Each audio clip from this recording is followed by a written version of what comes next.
Hello, everyone. Welcome. Thank you for coming. I'm here today with Cameron Piko, the guitarist and composer behind the instrumental rock and opposition band Montresor. And I am once again Gabriel Riccio of the Gabriel Construct and the King Crimson sheet music books. So Cameron has just released his third record under the name Montresor, entitled Autopoiesis, which features drumming by Morgan Ogren, bass by Charlie Kaywood, and many other great players. Cameron was also formerly a writer for Echoes and Dust, where he wrote about artists including The Residents, Gong, Fela Kuti, Coil, and most notoriously Frank Zappa, for whom he made a conceptual continuity chart which tracked recurring themes and ideas across 63 of Zappa's records. So I've dropped that URL in the chat, so you too can easily see a list of all of Zappa's songs that talk about blowjobs in a single click, or any other theme you're interested in exploring. So I first met Cam in an online Opeth community in the mid-2000s, and that community didn't stick with Opeth, but we stuck with each other. And here we are 20 years later, just as sort of a small community of internet music nerds. So as a result of all that, Cameron and I have collaborated on many things, mostly silly and private, but we've now begun putting some of our collaborations into the world, and this new record, Autopoiesis, is one of them. I helped out a bit with the keyboards, mostly just helping shape the piano sound, but I think I might have played one thing too. I can't quite remember. Yeah, like one. Yeah. What? Like one thing. Yeah. Yeah, okay. That's what I thought. So welcome, Cam. So is there anything else you'd like to add to all that? No, thanks for having me. Yeah, it's weird hearing you like lay that all out that we've known each other for so bloody long. But yeah, it's like 20 years. Weird, Let's right? not fall into existential dread this early on. That could be later. Time flies. Yeah, Yeah. thanks for having me. Yeah, it's all the only reason I can even remember that is because it was around the Ghost Reveries release, right? So That's right.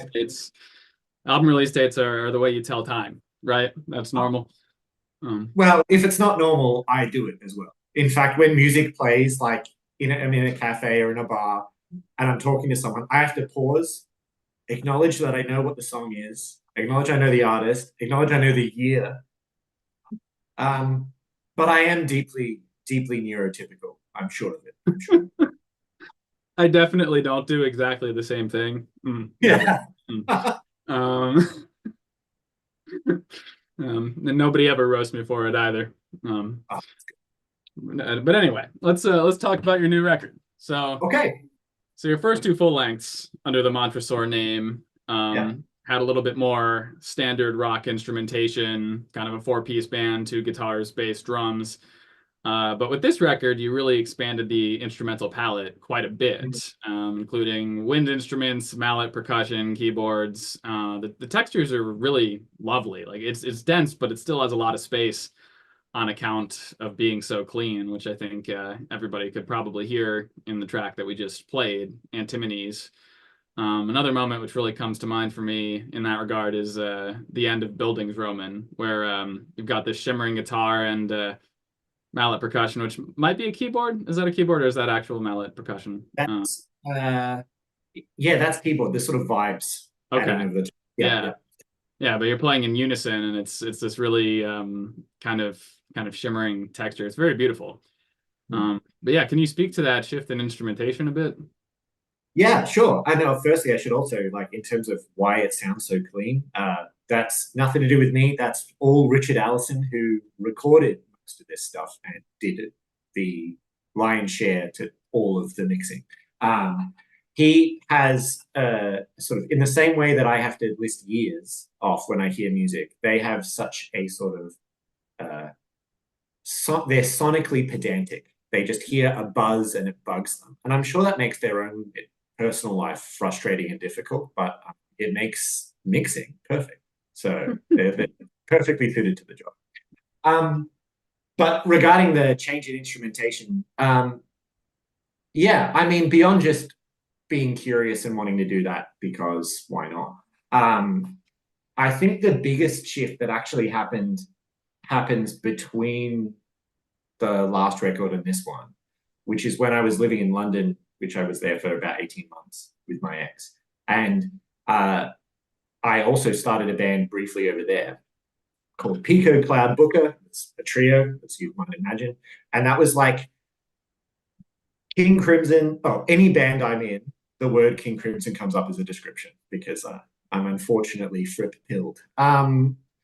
So King Crimson meets like Tangerine Dream and like Electric Era Miles Davis. That was my little soundbite for. So it was partly improvised, partly highly technical stuff. But what that actually really started was at the same time I was doing a lot of jazz theory studying just by like self-taught sort of stuff. I was sitting with that Mark Levine jazz theory book. I think he recommended it to me, like the big chunky boy. And going through learning modes and jazz harmony and stuff. And I think that is actually the biggest shift, like in record. Like the instrumentation stands out. There's bassoon and clarinet where there wasn't before. But really, it's that your boy learned a bit of jazz is really what happened. And I think that's probably the biggest shift. But I also just was listening to a lot of rock and opposition, and I love those guys, and it sounds good. And I realized you can't sound like them unless you actually take on their instrumentation. Cool.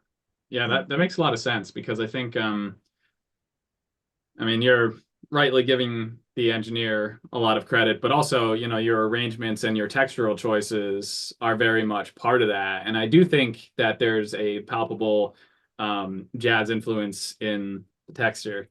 Not to get into the jazz influences, but in terms of the softer drumming and the piano sounds and the cleaner guitars and all that, like even when you use distortion on this record, it's almost more of the sort of thing that you would hear a jazz player use when they go in that direction. Um, so yeah, that makes a lot of sense. Um, so this has been a pretty long running project, right? Yeah. Yeah. So this started in so I used to do, before my job sort of occupies a lot of the time that I normally would do this. But every year I used to do February album writing month, where that's a challenge that's online, and you write 14 songs in 28 days. That's a song every 2 days. A non-trivial chunk of this record, like more than half, comes from the 2018 February album writing. So that's several years. It's been I've been working. There's a couple of ones that are new from there, but the bulk of the material originates there. And that was the premise that I took for that year was, hey, you listen to a lot of Rock and Opposition. Why don't you try some of their stuff? And this came out. Yeah, but really boring reasons as to why it took this long. There's like scheduling, work, other life difficulties, or not difficulties, but you're traveling and not doing it. That really interrupted, I think, a lot of it. And then COVID happened. And I originally was thinking this record would be done with as many people local to me here in Melbourne as possible. When COVID lockdowns hit Melbourne, which are pretty intense, I realized, oh, hang on, why don't you just ask people? Morgan's not playing with Devin Townsend at the moment, right? Because I think the tour got cancelled. Like, why don't you ask Morgan Agron, because you love, like, his drumming on, I mean, I love Morgan anyway, but the drumming on Zess is, I think, what clicked in my head. It's like, oh yeah, I really like Magma. Why don't we get him on board? And then that was also like, well, you also are mates with Charlie. When I was living over in London, Charlie was one of the first people I met who like showed me around to some shows and stuff. I think we went to a Guapo show together. Yeah, and I just was able to reach out and expand it. So let's say it was worth the wait. Hey, I mean, 2018 is not so bad. I've got some Yeah, who records. am I talking to? Yeah, Yeah, yeah, you've got yeah, like 10 records that aren't released. What the fuck? Yeah. yeah. I've got ones from 2013 that aren't finished yet. I mean, they're mostly recorded in 2013, and I'm still just sitting on them. So yeah, that's not a bad timeline at all. You're good. You're good. Um, okay, cool. So how about so Morgan plays drums on about half the songs, right? Yep. And who plays on the rest? It's Jerry Pantatsis, who's a sort of Melbourne session guy in like the session and jazz scene. There's sort of a core group. Same with Phil Turchio, who's playing piano. They're sort of the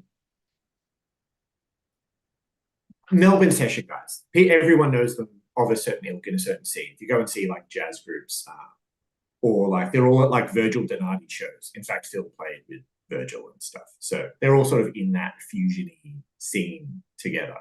But I just found that Morgan, what you want to get from Morgan is being absolutely insane, which is great. Like that's what you want. You want him to be unleashed. And I think I found for a few tracks what I think after doing a bunch of re-recording and all that sort of thing, I think I needed someone for some of, ironically, for the more crazier pieces, I needed the drummer to sort of be a bit more straight and glue stuff together. Whereas in the pieces that were more restrained, Morgan could go more crazy.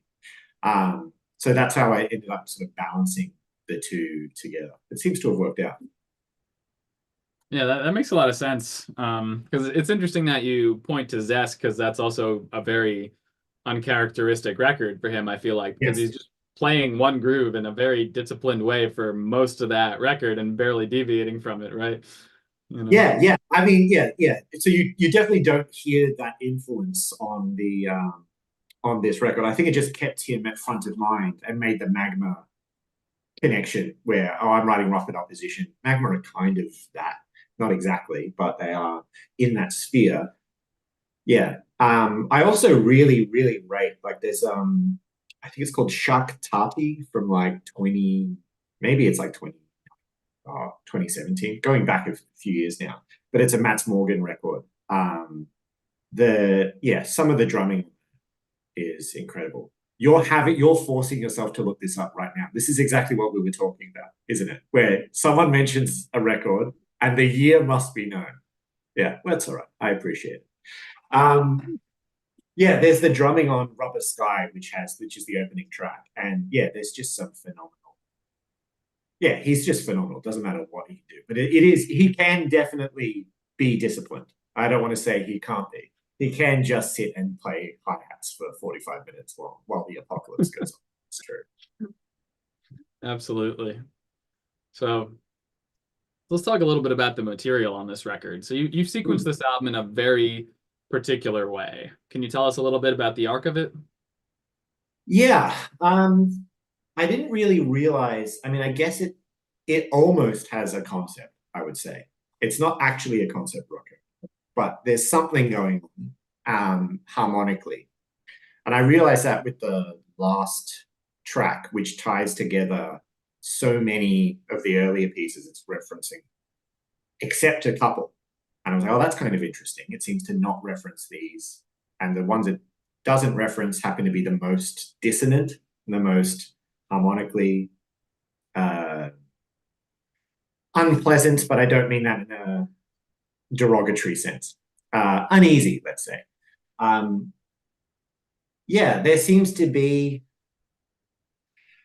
how do I describe it? There's basically over the course of the album, the sort of harmonic language shifts and gets a bit more hectic. We start to become more tritone obsessed. That's very easy for me to do, but really starts to lean into that interval in particular, from Bildungsraum and Pyramid Homunculus. We then introduce the Stravinsky Petrushka chord, so we get some bitonality happening. Then there's the Fallen City that's entirely bitonal before we return. And it gave me, there's a sort of, again, I'm reluctant to give it a strict narrative, but imagine that there is something traumatic that comes out and collapses everything. And then you have to build all those pieces back together for the better. And I think that's what's going on. Autopoiesis is the capacity of a system to reproduce itself, is the way I've been defining it. Well, the way I've been defining it. It is a word. I didn't just make it up. It's the way it's defined. And yeah, that seemed to work for me. It's the ability to sort of reconstruct out of a rupture of sorts. Yeah, it's kind of another influence that's always there that you definitely can't hear in the music is I really like, this is my boomer opinion, The Wall. Like Pink Floyd's The Wall. Like I really, really, really resonate with that record. Always have. And the end of The Fallen City is very much my like attempt to tear down the wall, like the big at the end of the trial, the penultimate trial. And yeah, that's a sort of similar thing. It's like there's repression and trauma and a rediscovering through that, and it's hopefully peaceful and good at the end. That's the arc, I think. Cool. Yeah, I love that. I love how during the process, something that is very organic and true to your life just arises in the structure of the work just spontaneously, Absolutely. it's great. Yeah, there was no intention on doing this at all. It was just when I was writing the last piece that referred to all of these other ones. I was like, oh, what's going on here? What is it? Why isn't it referring to this? Why is it referring to this? And that seems to have just come out. Yeah, my unconscious, it's pretty smart, I guess. Awesome. So on a musical level, you mentioned the bitonality. Like several of these songs have a bit of a conceit to them. Like the song that we heard at the start of this interview, Antipodes, has these trading lines between the instruments. Fallen City, as you mentioned, is bitonal. So can you talk about a few of these ideas that drove some of these pieces? Yeah. Actually, just hearing you bring those up, the one that comes to mind actually is in Bildungsroman. The premise of that, uh, nerd alert, I'm going to talk briefly about philosophy for a second. So you can, yeah, it's getting hectic now. When I got back from London, I went to some lectures on continental philosophers and music, and it was looking at Nietzsche and Adorno, and who else was it looking at? Merleau-Ponty, bunch of mainly 20th century, but also some earlier philosophers. And when it was looking at Adorno, who also wrote a lot of music themselves, were they under Webern? They might have been at some point, but mainly, these days known of as the grumpy Marxist of the Frankfurt School, Jordan Peterson's enemy. He had this idea of objective and subjective characters in music, this idea of reflecting what is popular in the world, like the state of the world in terms of, yeah, its objective character, he would call it, and then subjective elements being a more personal element. Very abstract, very pretentious and wanky. But while hearing all this, it gives me the idea of, oh, wouldn't it be kind of cool if I was doing all this weird rhythm stuff and then there was a four on the floor, like disco beat going throughout as a sort of like connection to pop, but I'm doing all this weird rhythm stuff over the top. And that's like the big sort of recurring chunk that keeps happening in Bildungsroman. Keeps happening. I think it happens twice, but it's over like a minute long, 55 bar thing of like a bar five, a bar no, bar seven, bar seven, bar five, bar seven, bar seven, bar five, bar seven, bar seven, bar seven, bar five, that keeps going. But the pulse is just 4/4 the whole time. Yeah, that just grabbed me as a experiment or an idea to then play out because I find I need something. I need some sort of weird challenge or quirk that I want to experiment with, and then the creativity comes. It's not the other way around. It's definitely going, what would it sound like if I did these things? And it happens. Yeah, whereas Antinomies was just, I keep wanting to say polyrhythm, but you've almost beaten it out of me. It's polymetric.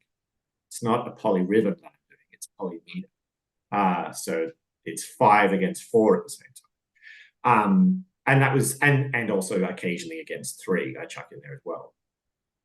Yeah, these were just, they all sort of started from some sort of challenge I was setting myself, often with regards to rhythms, because that's what I love. Yeah. You're an explorer. That's right. I'm an explorer. The Magellan of prog. Absolutely. Well, why don't we give a listen to The Fallen City? So this is Yeah. the second to last track on the record. This is the climax of the album. It's the tear down the wall moment, as you said, the most dissonant song, and there's a bit of bitonality going on. Is there anything else you want to say about it before we listen to it, or? Yeah, I guess just like writing it was a bit interesting because you're keeping two tonal centers happening at the same time. Well, I'm attempting to. I think it occasionally does lapse, but that's because there's two guitars doing separate, like completely separate tonal centers. And then there's also other instruments. So the bass is kind of flitting between the two, emphasizing one at some point, emphasizing others. Yeah, but it seems to have worked out. It's just I think it's this Stravinsky line where he talks about how if you've got harmonic language, melodic language, and rhythmic language, and if you screw around with too much with one, you have to kind of up the content of the other.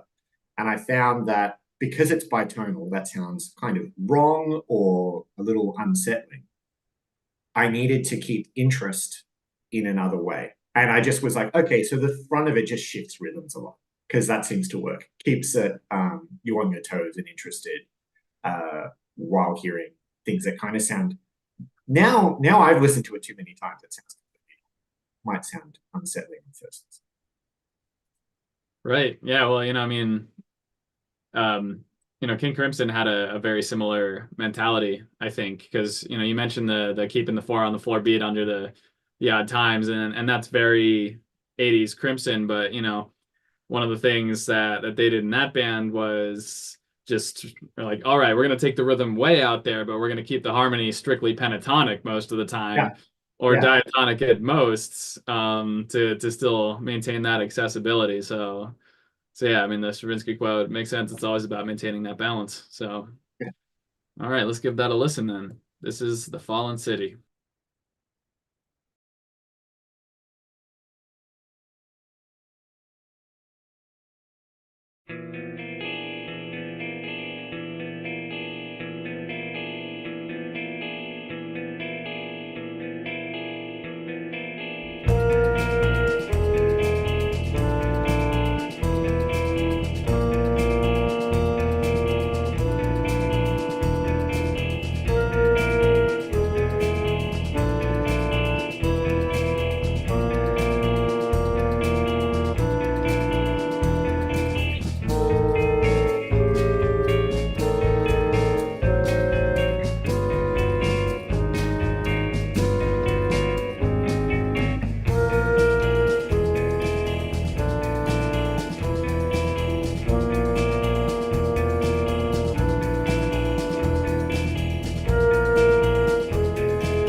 That is just awesome. Thanks, Ben. I think it's really just those guitar tones and textures and combination with the harmony. It's gorgeous, really. So Sharon in the chat made the comparison to Henry Cow, which makes for a perfect pivot here, really. There we go. Hey. So you outlined your journey to Prague in an article on Echoes and Dust that I have posted in the chat here. But let's talk about rock and opposition specifically, and particularly the chamber music side of things, which has clearly informed your new record. What about it? What would you like to know? Yeah, Why, so why what? Yeah, let me wax lyrical. I like rock and Yeah, roll. go for it. Go for it. I think the main thing I've always enjoyed is, I mean, the answer ultimately is pretty simple. It's timbral. Like I like the sound of those instruments. Whereas when you have more like traditional prog rock has that sort of sumptuous, romantic, classical leaning. It's quite big. There's something very intimate about that, necessarily when it's chamber music that's influenced. It's smaller, it's more it's closer in, that I've always enjoyed and appreciated. And that's before we even get into the harmonic language of it all, where it's also just happens to be modernist and sound a little more atonal, which is more my thing. Yeah, I think the start of this record really originates from me half writing a big primer on rock and opposition groups and like doing the deep dive, listening to all the different bands. Which we should probably tell people what that even is, huh? So maybe I pivot into that. Rock and opposition is it's a very short-lived musical movement in the late 70s, which has it basically starts as a collective, a rock in opposition to what? Well, the music industry. The music industry isn't letting a bunch of these bands in, and so they're going to have to form their own group in order to put on shows, support each other. Yeah, so it starts in that moment. Henry Cow is one of them from the UK. You get Stormy Six from Italy, who are like the most politically, probably second to Henry Cow, the most politically active there. A bunch of other bands end up involved. Samma Mammers Manor, who are Swedish, that's right, yeah. Aksak Maboul from France. Then you also get guys like Univers Zero from Belgium, Magma, Art Zoid, both from France, entering the situation as well. And it's mainly that. It's mainly being a sort of countercultural against the music industry, but also wanting to play music seems to be the unifying theme. But they also all kind of have a chamber music type thing going on. Most of them do.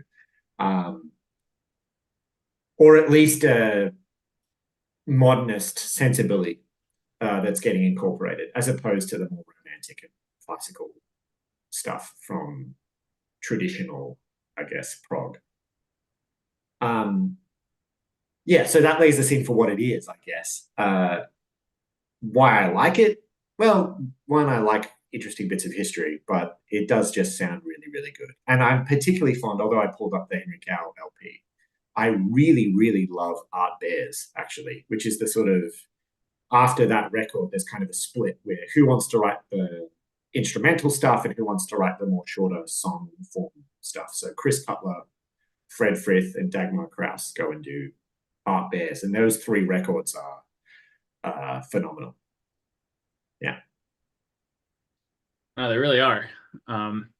So one thing you kind of hinted at here is that there's this political aspect to rock and opposition, right? And a lot of the musical choices with several of these groups, Henry Cow included, are a political statement, right? Whereas there are also other groups where it's more just a musical aesthetic.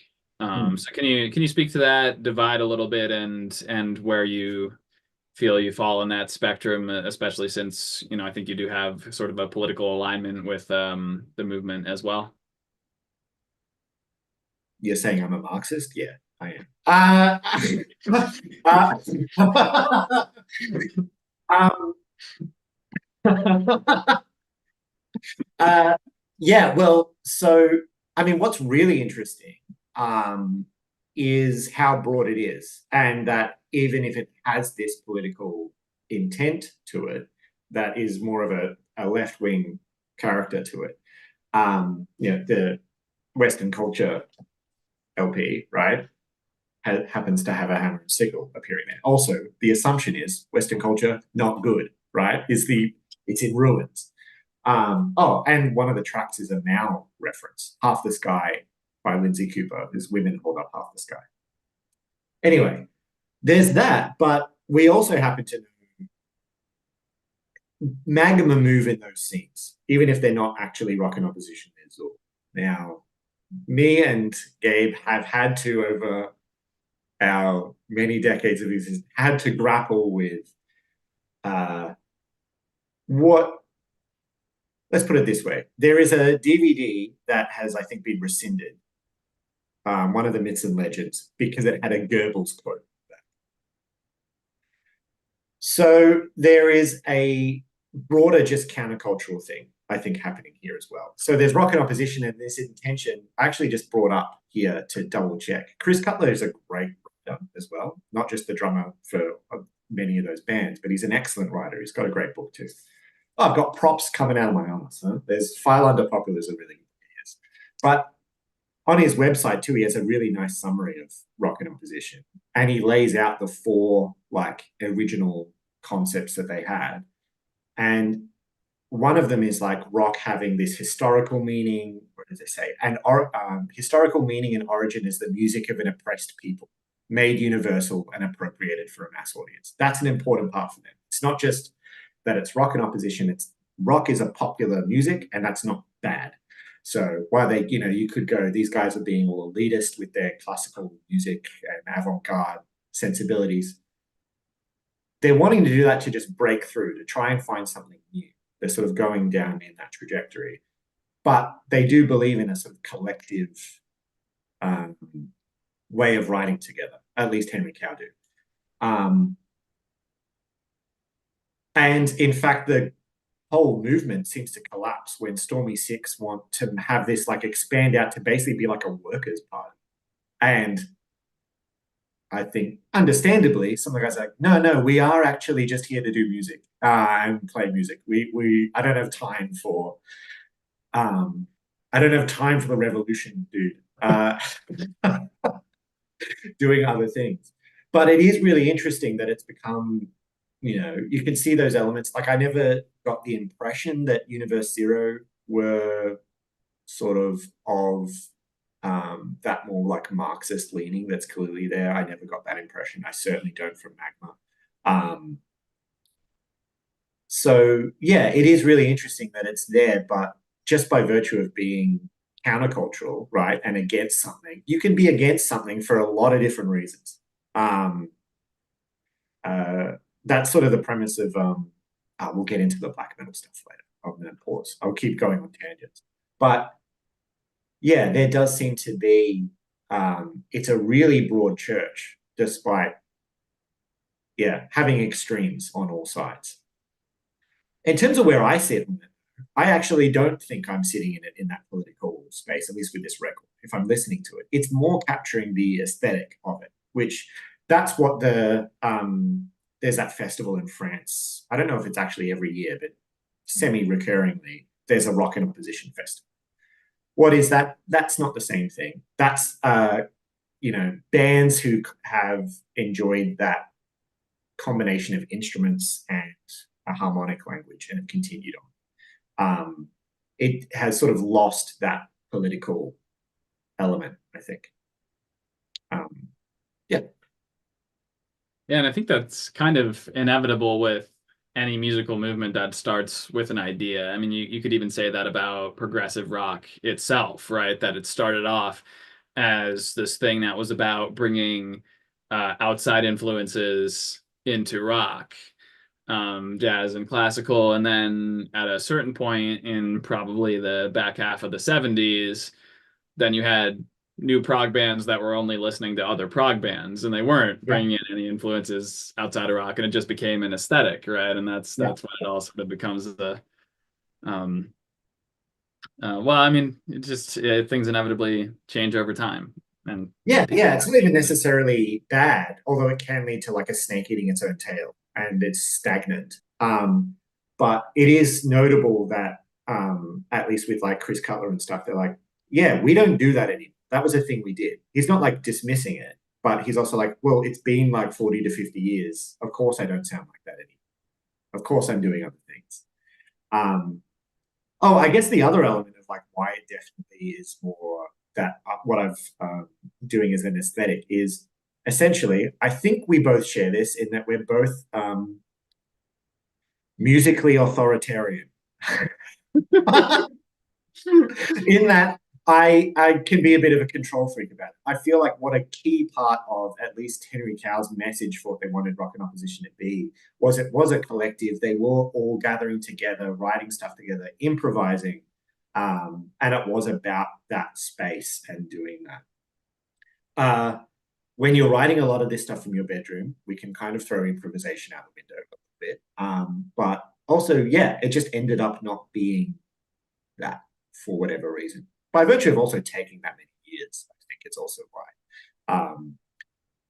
Yeah, if I have a musical idea, I often just have to run with it as much as possible. I will do everything I can to it, except I suck at writing drums. Is I don't know why. I just don't seem to have the brain for it, despite being rhythmically obsessed. So I can't even figure that paradox out. But I'll almost write everything except that to the T, just because I get carried away. So that's not particularly collaborative, I guess. So another reason why it's more an aesthetic, I think, this record. I don't mean that as a criticism. I just think it's capturing sound more than the political project. Yeah, and I think that makes a lot of sense, just kind of given that it's an instrumental record that was created with session players, right? Yeah, That's just how that's gonna be. So, but you've definitely written extensively about politics in your writing about music. For mm. instance, in your writings about Fela Kuti. Can you speak to that a little bit? Mm. Yeah. Well, I also don't know how you. The reason I want to bring that up, even bring up rock and opposition in politics, is I think it kind of gets forgotten. Um, the origins of it, but yeah, I think it's actually crucial to what that music was and where it sits. You know, you've got to place it historically. Fela Kuti, I mean, if you're not bringing up politics when you're talking about him, then you're just a fucking idiot. I don't. The guy is shouting from the rooftops about politics, about getting beaten up by cops, about oppression. So yeah, I mean, the framing of that piece, if I remember now, this is going back a little bit, was I'd also just happened to read this Albert Camus text called The Rebel. And he compares rebellion and revolution. And I was doing the same. So I also wrote a piece on Coil that was more looking at rebellion. Revolution being the one that's actually perhaps more actually trying to change something than be pure critique. Fela Kuti has this famous line where he says, music is the weapon. It's also the name of a really good doco on him. Yeah, I mean, he's just such a fascinating individual, also super complicated as well. Seems like there's a little bit of and I probably more than a little bit of a regressive tendency that comes up, particularly in the later years. He gets really beat up in, um, I think it's in the mid 80s, like properly, like completely just beaten up by the Nigerian police. And it seems to like really shake him. He moves into a more sort of nationalist, like starts having a witch doctor following him around, and goes into shamanism and stuff. And I mean, this is before we get into the like sexual politics, which aren't great. But at the same time, that music, you just can't separate it from politics. It's shouting about it all the time. Also, yes, if we try to, the grooves are sick. Like, let's not pretend they're not. There's a reason. Like, they're all 25-minute long songs that do one thing the whole time. The only way they have staying power is if that groove that they don't change from is one of the coolest grooves you've ever heard. Right? And so he's such a cool, and his band, like Tony Allen, we can't ignore the man who basically creates Afrobeat is Tony Allen, the drummer. And just an incredible collection of musicians. Yeah, and the premise of that article was also like it was a way to secretly just recommend a bunch of Fela Kuti albums I really like. It was actually, but you have to have something to hang that on. I can't just say here are my top 5 albums. I'm not BuzzFeed, I can't just do that. I need to have a premise, and diving into his politics seems to be. I think it can be both inspiring, despite those sort of problematic elements. It can be, hearing his story is a very, very interesting and inspiring one. Absolutely, and I think that's also something that is really important to talk about in the current climate. Just sort of, how do we,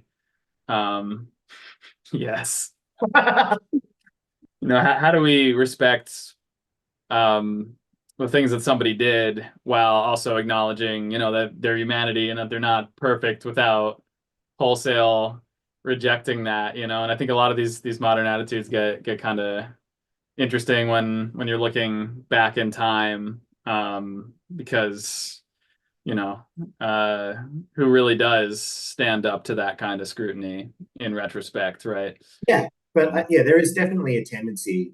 Let's not make this the woke people are crazy. We're not going to do that. Don't worry, everybody. But no, there does seem to be, I think, and I get it, understandably. I mean, I have a Catholic background.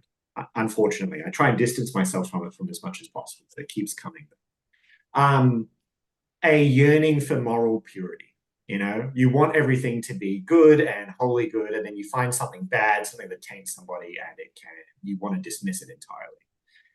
But this is not new. Artist, separating the art from the artist problem has existed for a very long time, and it's not simple and has to be met on its own terms each time. And I don't think there's a necessarily right or wrong answer to it, right? Someone hears that stuff about Magma and goes, well, I can't even listen to that band then, screw them. I can disagree, but I can understand where someone's coming at, it's just each person's gonna deal with that differently. Absolutely. So while we're on the subjects of your music writing and maybe problematic things in art and morality, why don't you tell us a little bit about this Zappa conceptual continuity chart? Yeah, how the hell did I not bring up Frank that entire time?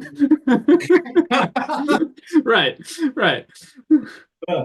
So what motivated you to create that, and how did you go about it? Because I imagine you must have listened to all 63 of those records many times to do that.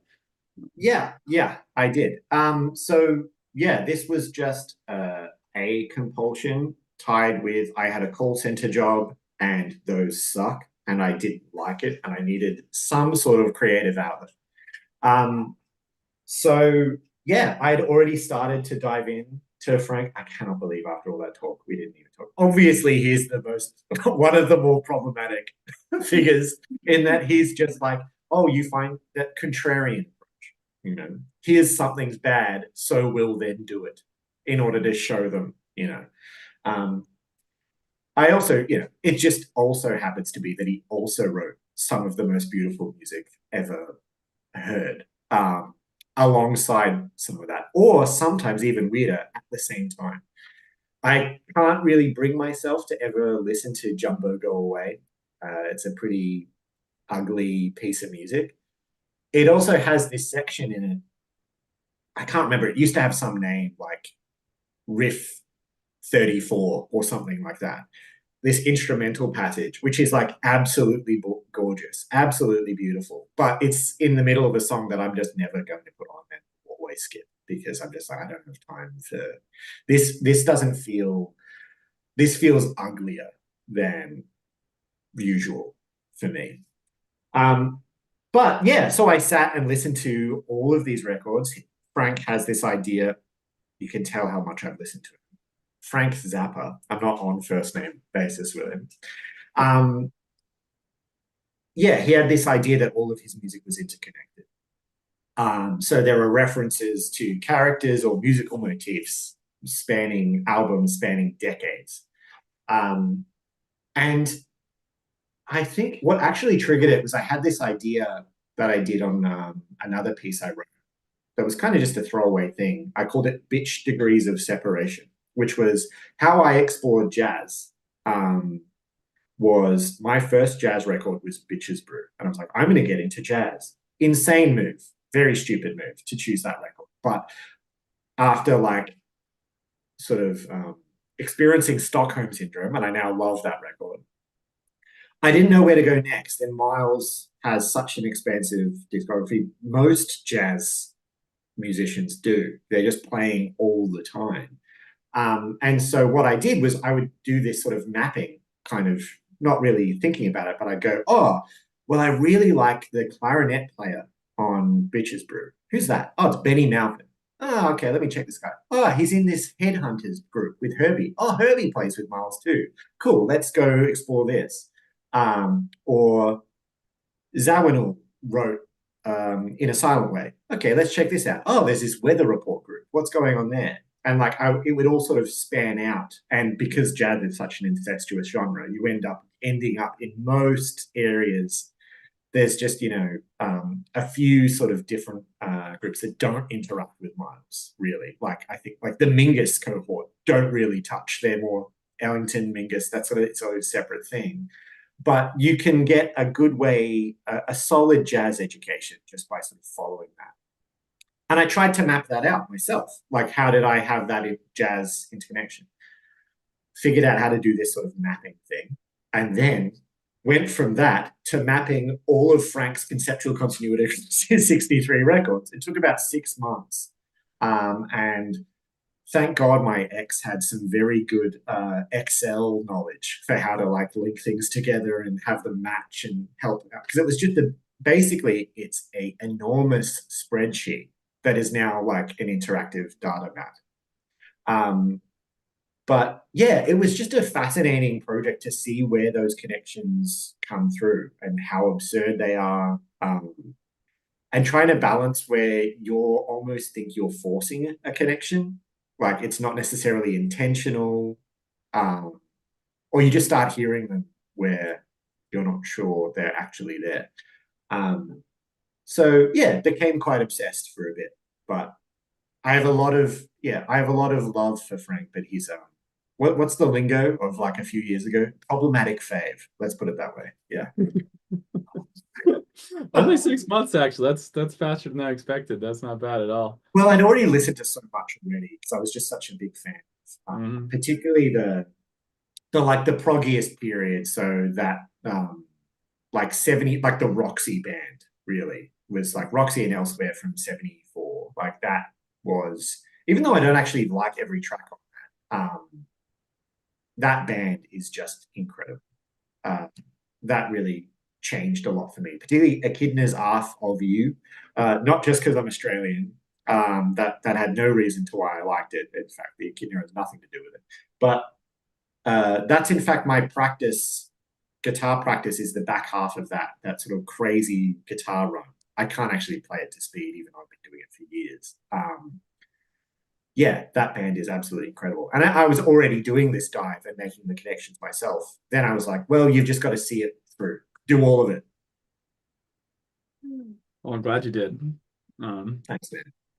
And yeah, I got into jazz the same way, through making those connections and just listening to, jazz absolutely nonstop for several months, We're going like, do you really have to have the jazz on right now? I'm like, yes, Yeah. yes, there's too many albums. Yes.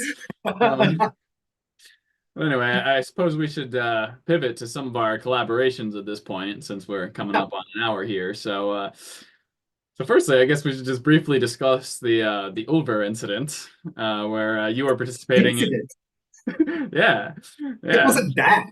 I mean, it was I think incidents can be positive. I don't Okay, fair enough. Fair know. Maybe they can. Maybe I'm misinformed. But yeah, you were participating in February album writing month again, as you mentioned earlier, and you had this idea to do an Ulver tribute track called "The Green Lion Swallows Soul," SOL, as in the sun.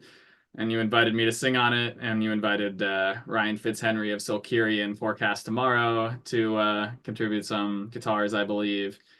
And we just kind of thought we were fooling around, but yeah, I'll let you tell the rest of the story because Yeah, I mean, well, so yeah, I got, as always, I need some sort of idea, a premise to work from. And I just happened to notice that there are like three or four songs that Ulver play that use the same chord progression. I'm struggling to remember them all now, but one's So Falls the World from Julius Caesar. So this must have been, God, maybe this is also 2018, but it might be 2017, whenever that record. Anyway, listening to that, um, there's a track on the Messe album, Glory Box, I think. yeah, And also uh, how that gets redone in that album that's all a bunch of letters. yeah, the Krautrock album. Right, Hammer, is that, yeah, which is the same thing. Anyway, it's the same chord progression. I was just like, oh, that's cool. It's the over chord progression now. So let's write something with it. And let's kind of sound like them. Um, so I called it the Green Lion Swallow Soul, but that was just me stealing. I think it was a mix of Blake and the Renaissance magician Paracelsus, one of his prophecies. I think I stole that. Um, and yeah, laid down some stuff. You laid down some incredible vocals. Fizz did, Ryan, sorry, going by his nickname. Also supplied the guitars and uh, great sounds. And yeah, Ulver like retweeted it, and then apparently you got a lot of praise. Um, it's always funny when you churn something out as a little bit of a joke and everyone likes it. You know that album I've been working on for like took 5 years and part of my soul's left my body to go to it. You didn't say anything about that, but you love this. That's just how. Uh, That's always how it yeah, goes, man. yeah, Always. Yeah. yeah, yeah. But yeah, it was very fun. We were going to do another one too, but it's just time. That whole the constraints of that challenge is the month of February. So if someone even has 2 days where they can't do something, you've just got to move on. But it was very fun. That's right. We were working on another one we never finished. I forgot about that. But yeah, I remember the band shared it with just the caption, "You know you've made it when." And that was Yes. that was their only commentary. And no, that was definitely pretty surreal and terrifying moment for me, at least. It was kind of this feeling of like, oh, geez, I would have taken this a little bit more seriously if I had known they were going to hear it, But it was very gratifying too. So Yeah. Yeah. No, it's I don't very think cool. that song's available online anymore, right? Uh, Not on the February. If it was on that website, that goes down every so often. You can just chuck it up somewhere. I mean, I've Yeah, got the MP3 line. We should just do that. we Let's make probably should. a one track EP with that track for free on Bandcamp somewhere. Let's do that. Hey, or maybe we finish the other one. Why not?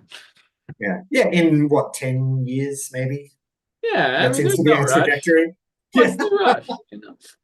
Um, well, I guess now is as good a time to announce that the two of us have been working on some black metal together.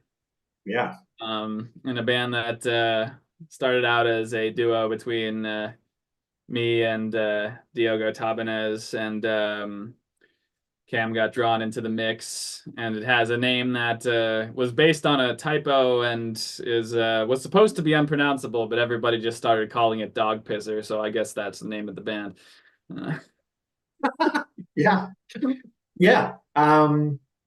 Yeah, and as of it was originally a 3-song EP, and then as of like 36 hours ago, it is now 5 songs. Because we just had some creativity hit. So it's a bit fun.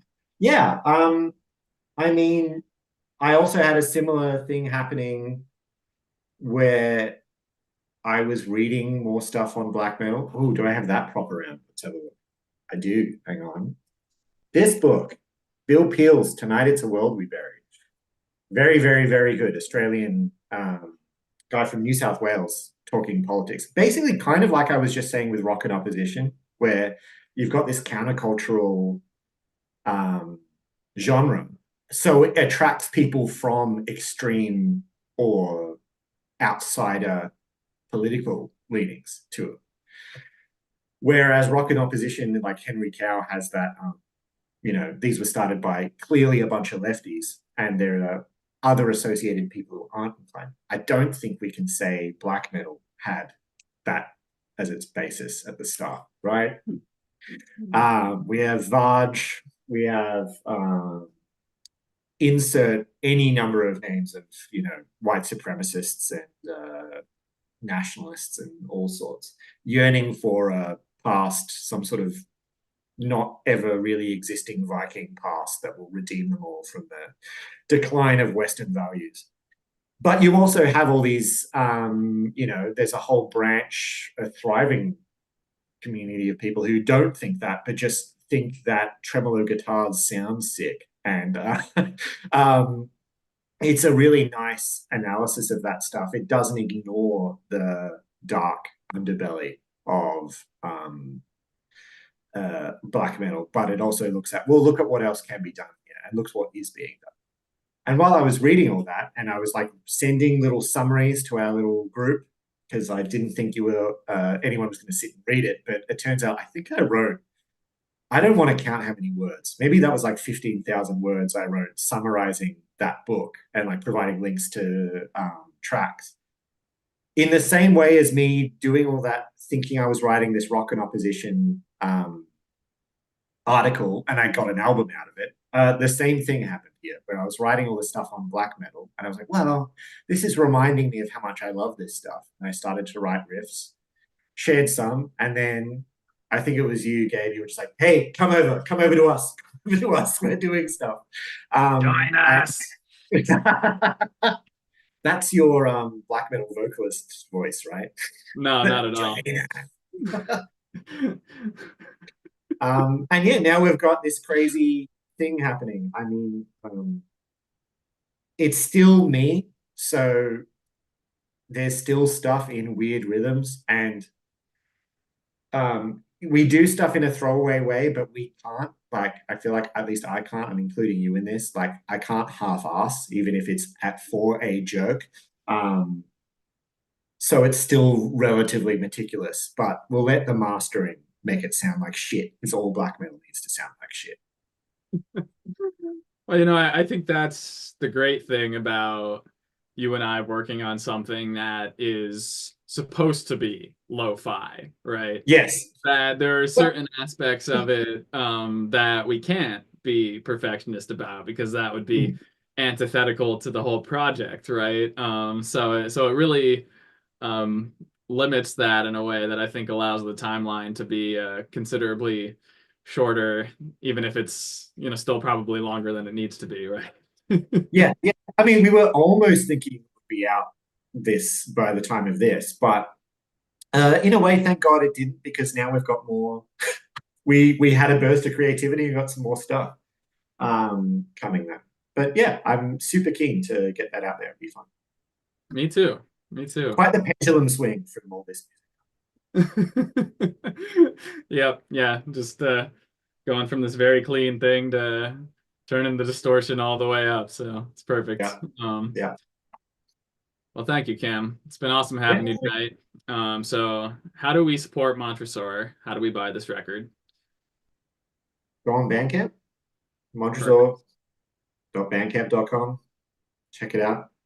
But really, just listen to it. Do whatever you want. I more just want it out there. It's taken this long. Anyone listening to it, I just really appreciate it a lot. Amen to that. So let's listen to one last track before we go. So this is the title song, Autopoiesis, and it is kind of the culmination of the record in that it quotes most of the other songs, right? Yeah, yeah.